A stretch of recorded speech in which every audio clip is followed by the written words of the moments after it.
Good morning, good morning. Adam here from FLYIN Farmstead. Just getting going for the day.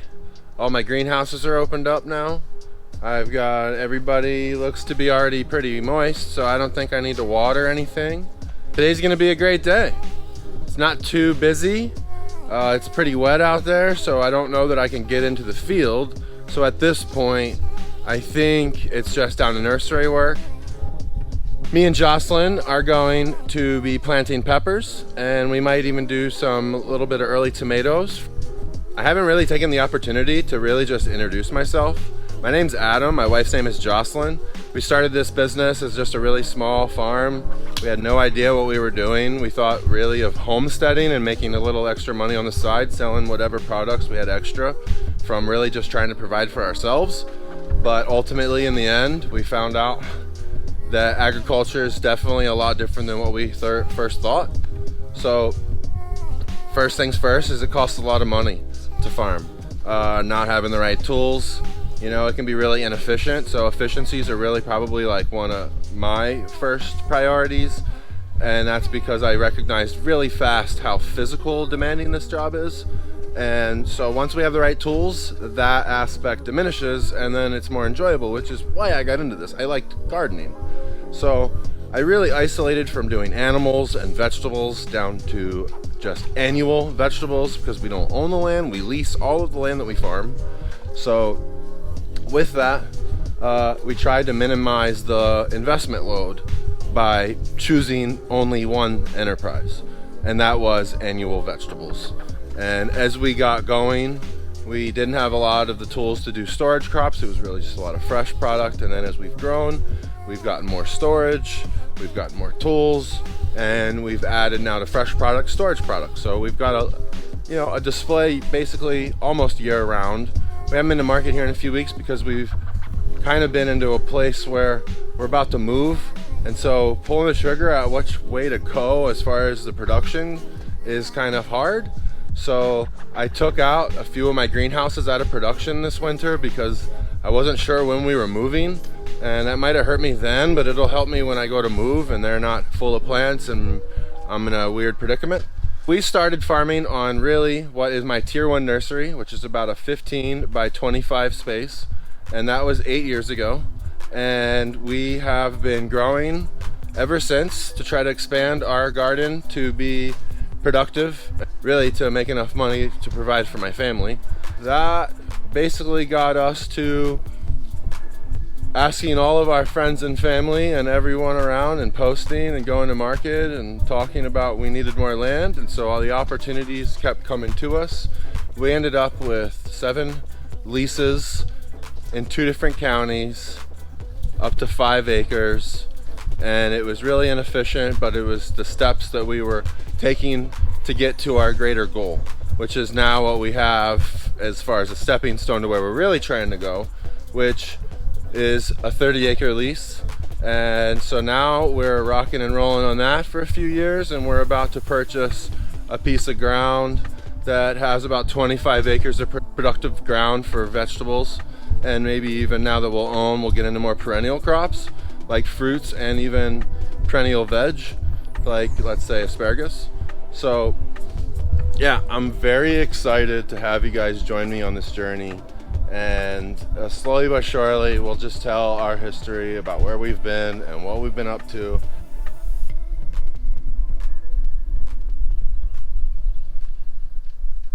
All right guys, we're in the nursery. Here's Jocelyn doing some seeding prep. We've got some 128 trays ready for tomatoes. We got some 200 cells ready for some hot peppers. And yeah, I just want to go over maybe exactly what varieties we're growing this year and all that kind of thing. We've got, these are kind of cool. These are some Scotch bonnet peppers that a friend at market, Big Tall Jim, gave to me this past year. We've got some big beefs, some super sweet 100s, Amish paste, Brandywine, Cherokee purple, Bottle Rocket, Jedi, Baron, those are Poblano's, and we've got some basil to plant today actually. All right, little family extravaganza here. Get some trays filled up.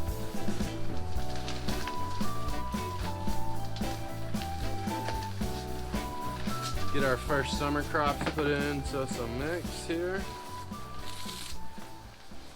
You're always excited about jalapenos, I feel like, even though you don't really are.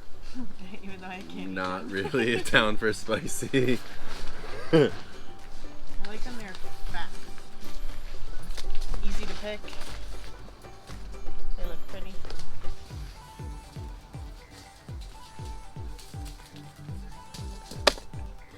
It is so bright out here. So lovely.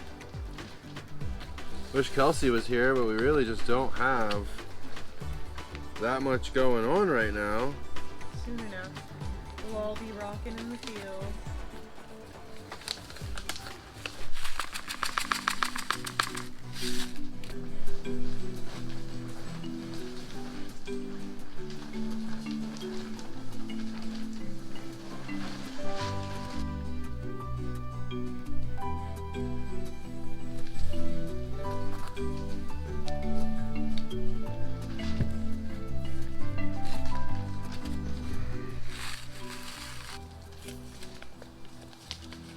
Super excited about this rocket.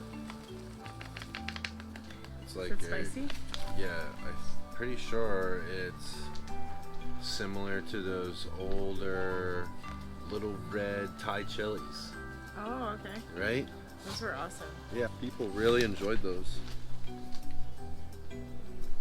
They were fun to pick too, because there was like 500 per plant. Yeah, it was pretty cool. So, why do you use tweezers, Jocelyn? Because we want to try to singulate each seed per cell, just one.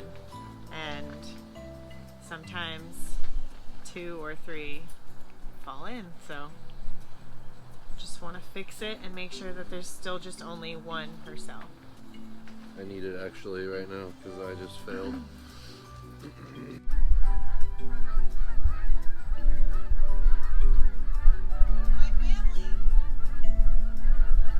Jocelyn's Canadian family flying by. Headed back home to the warm weather coming.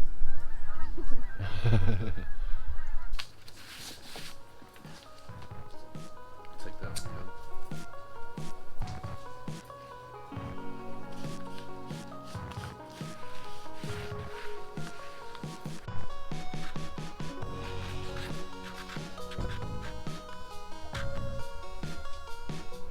Should make a finish.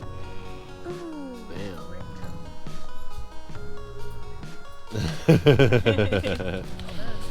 That's awesome. Done this part. Now I gotta go wash my hands before I burn my eyes right out. Yeah, definitely want to be washing the hands after seeding with hot peppers when you collect them from a friend.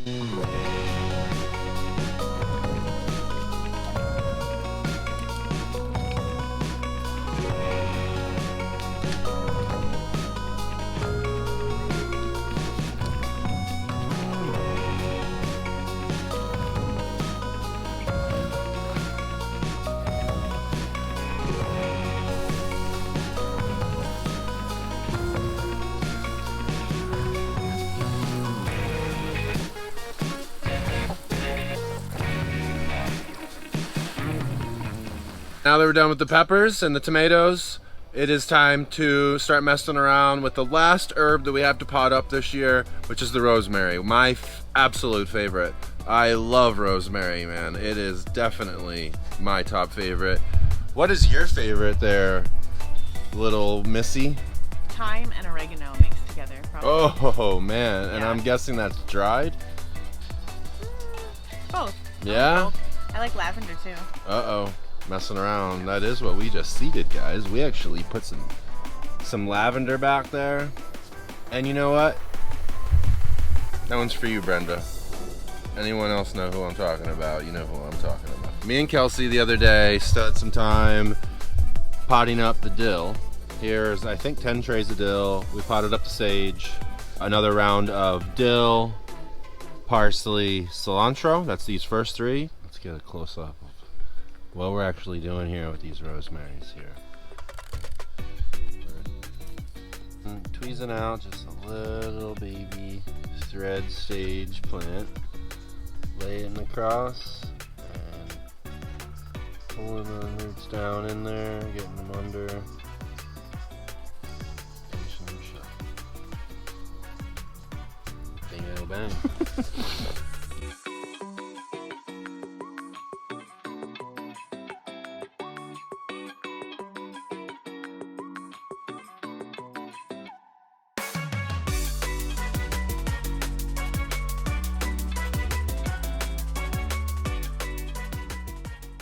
Alright, let's get these in here and hopefully they will stay safe against our little micey friends. Me and Kelsey seeded a few flats the other day, and I seeded a flat of basil that got completely destroyed. Every single one of them was dug up. I just seeded another flat of basil, so yeah, I'm gonna take some extra precautions. Give you a little sneak preview. It's not efficient to have a single stack here, but here's my flat. Got a carry-in tray that I used to use when I used to make soil blockers. This is like a soil blocking tray, so we still have those from the very beginning years of us, and these are great mice protectors. So yeah, I'll put it over the flat there, and then I will put this board, this carrying board over it, and hopefully the mice won't be able to get in there.